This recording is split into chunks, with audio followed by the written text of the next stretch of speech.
Basically जितने भी headset होते हैं वो सारे वीआर हेडसेट होते हैं, लेकिन एप्पल ने अपने एक ऐसा प्रोडक्ट लॉन्च किया है जो कि एयर हेडसेट है। तो मैं आपको वीआर और एयर हेडसेट दोनों में डिफरेंस बताता हूँ। जो वीआर हेडसेट होता है उसे हम अपनी आंखों पे लगाकर जो अंदर जो चल रहा होता है वो चलने देते हैं, लेकिन बाहर की दुनिया में हमें कुछ पता नहीं चलना, बहुत ही हमें कम बाइट दिखाई देता है, जो कि इतना ज़्यादा इंटरेक्टिव नहीं होता। लेकिन एप्पल ने अपने एक ऐसे प्रोडक्ट लॉन्च किया है जिसमें हम बाहर वाली दुनिया और अंदर वाली दुनिया दोनों को मिक्स करके एक अपनी डिजिटल वर्ल्ड क्रिएट कर सकते हैं। तो मैं बात कर रहा हूँ एप्पल के VR air headset Apple vision pro के बारे में। इसकी बनावट काफ़ी ज़्यादा सी है।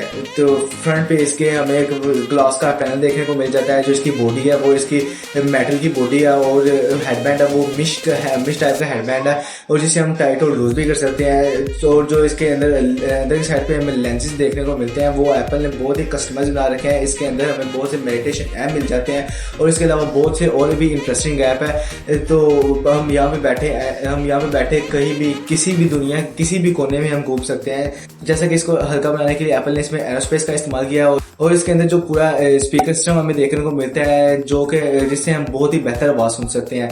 और इसका जो इकोसिस्टम है, अगर हम इसको अपनी आंखों पर लगाकर हम अपने मैकबुक का यूज़ कर रहे होते हैं तो मैकबुक की जो स्क्रीन है उसको हम कस्टमाइज कर सकते हैं। इस स्क्रीन को हम बड़ा करके 4K अल्ट्रा HD TV भी बना सकते हैं। एक्चुअली जहाँ पर इस हेडसेट को लगाते हैं तो बेसिकली हमारी बाहर की तरफ से आंखें नहीं दिखाई देती, लेकिन जो ये एयर हेडसेट है इसमें हम अपनी अंदर वाली आंखें बाहर लोगों को दिखा सकते हैं।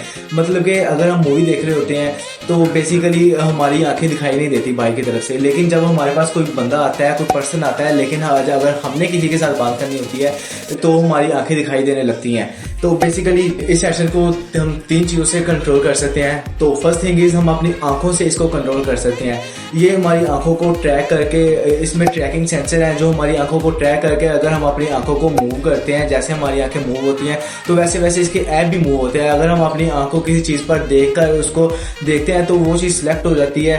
तो सेकेंड थिंग इज हम अपनी आवाज़ के जरिए इसको कंट्रोल कर सकते हैं। इसमें बहुत से माइक्रोफोन लगे हुए हैं जो हमारी आवाज़ को ट्रैक करके आवाज़ के जरिए हम इसको कंट्रोल कर सकते हैं। थर्ड थिंग इज हम अपने हाथों के जरिए इसको कंट्रोल कर सकते हैं। हमें हाथों में किसी कंट्रोलर को पकड़ने की जरूरत नहीं पड़ेगी। बेसिकली हम इसको क्लिक करके हम किसी भी चीज़ को सिलेक्ट कर सकते हैं और किसी भी चीज़ को बैक कर सकते हैं या डिसलेक्ट कर सकते हैं।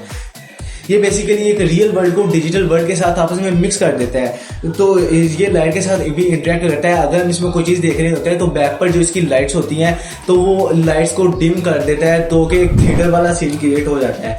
तो अगर आप इसमें मूवी देख रहे होते हैं तो मूवी के जब हम इसकी स्क्रीन को पीछे करते हैं या ड्रैग करते हैं तो इसके नीचे एक बहुत ही कमाल का शेडो की एक रेड क्रिएट होती है। रेड क्रिएट जो एकदम रियल वाली हमें फीलिंग देते हैं, जो कि एक 3D इफेक्ट क्रिएट होता है। आप इसमें वर्चुअल कीबोर्ड भी यूज़ करते हैं, लेकिन अपना अलग से एक फिजिकल कीबोर्ड भी यूज़ कर सकते हैं। आप फिर इसमें फोटोज भी खींच सकते हैं। तो ये बेसिकली आपकी फ़ोटो को 3D फोटो में क्लिक करता है। अगर बाद में भी आप अपनी फोटो को देखने की कोशिश करते हैं तो बाद में भी हमें अब ये 3D फोटो ही हमें दिखाएगा। इसके अलावा आप अपना एक पूरा पर्सोना स्कैन कर सकते हैं, और ये आपके पूरे पर्सोने को स्कैन करके एक 3D अवतार बनाता है जो कि बिल्कुल आपकी तरह का ही दिखाई देता है। अगर आप वॉइस कॉल पर 3D वॉइस कॉल पर किसी के साथ बातें करते हैं तो ये आपका 3D अवतार दूसरे बंदे को दिखाएगा जिसके साथ आप बातें कर रहे होते हैं। तो ये इसमें मूवी 2D में भी दे सकते हैं पूरा थिएटर बनाकर, लेकिन इसके साथ हम मूवी 3D में भी दे सकते हैं। इन्होंने अवतार का एग्जाम्पल दिया था, लेकिन बेसिकली इसमें हम 3D गेम्स भी खेल सकते हैं। प्राइवेसी पर इन्होंने बहुत ही ज्यादा फोकस किया है। प्राइवेसी में हमें, जैसा कि एप्पल की दूसरी प्रोडक्ट में हमें फेशियल अनलॉक देखने को मिलता है, लेकिन इसमें हमें फेशियल को ऑप्टिकल में कन्वर्ट कर दिया। बेसिकली आपकी आंखों को स्कैन करके ये आपको अनलॉक कर देगा। इसके बाद हमें इसमें 6 माइक और इसके अलावा 6 ही कैमरे और सारे सेंसर जो अलग से लगा रखे हैं इसमें, वो हमें सारे इसमें देखने को मिलते हैं। और आपको इसके अंदर बैटरी जो इसकी है वो अलग से लगानी पड़ती है, क्योंकि एप्पल वाले ने इसमें बैटरी इसलिए नहीं लगाई क्योंकि अगर इसमें बैटरी भी इंसर्ट कर देते तो ये बहुत ज़्यादा भारी हो जाता, और इसके अलावा बैटरी जो यूज़ होती है उसकी गर्म होती तो ये सारी हीट वगैरह इसमें आती है। तो इसलिए एप्पल ने बैटरी को अलग से इसमें कैरी करनी पड़ती है, अलग से लगानी पड़ती है। जो प्रोसेसर है वो इसमें हमें 2 देखने को मिलते हैं। एप्पल वालों ने इसमें 2 प्रोसेसर लगाए हैं। एक तो एप्पल वालों की M1 चिप है, और दूसरे नंबर पर एप्पल वालों ने इसमें R1 चिप अलग से इंसर्ट की है। इतने हैवी प्रोसेसर की वजह से गर्मी बहुत ज़्यादा हो जाती है। तो इस वजह से इसकी साइड पर हमें 2 कूलिंग यूनिट देखने को मिलते हैं, तो ये जिसकी वजह से ये ठंडा रहेगा। इसकी वजह से तो आप सोच रहे हो कि R1 चिप का इसमें बेसिकली काम क्या है। और वन चीज में बेसिकली इसमें इस लिए लगाई गई है क्योंकि ये रियलिटी का नाम है। जो सारी चीज़ें रेंडरिंग करके, ये सारी चीज़ों ग्राफिक, ये सारी चीज़ों को रेंडर करके हमें दिखाता है। अगर आपने इस पे 3D पर हार्ट के डायग्राम देखेंगे तो ये सुपीरियर, इंफीरियर, तो सब तरह से आप 3D में आप इसकी हार्ट के डायग्राम एक एक पार्ट को इसमें हम देख सकते हैं। तो R1 चिप का ये फायदा है। और अगर इसमें विंडो पॉज करनी हो और सिंपली लोगों से बात करनी हो तो ये चीज़ें, ये सब चीज़ें आराम से कर लेता है ना। इसमें तो हमें इससे कुछ भी नहीं होता। इसके लिए इसने एप्पल ने पूरा एक OS बना रखा है जिसका नाम है विजन OS। इसमें बेसिकली लिडार सेंसर और इसकी ऑडियो वाली रे ट्रेसिंग भी है। वो पूरे रूम को बेसिकली ट्रेस करके आप जिस रूम में बैठना है या जिस रूम में आपने जाना है, ये सब रूम को ट्रेस कर लेता है। और इसके बाद किस रूम में आप बैठे होते हैं, इसमें आप अगर मूवी देख रहे रहता है तो ये इसकी ऑडियो आपको ऐसा लगता है कि पूरे रूम में से इसकी ऑडियो हमें सुनाई दे रही है। तो इसके जो स्पेशल ऑडियो इसमें यूज़ किया गया है। तो बेसिकली जब पहली दफ़ा ये हेडसेट ऑन हुआ था तो इस पे आंखें दिखने लगी थी, लेकिन ये बिल्कुल ऐसा ट्रांसपेरेंट नहीं है। इसमें बेसिकली एक डिस्प्ले लगाया गया है जो आंखों को डिटेक्ट करके बाई वाली डिस्प्ले पे हमें शो करवाता है। अगर आप बात करना चाहते हैं तो ये बहुत ज़्यादा आसान हो जाता है कि अगले बंदे को पता चल जाता है कि ये मुझसे बात करना चाह रहा है।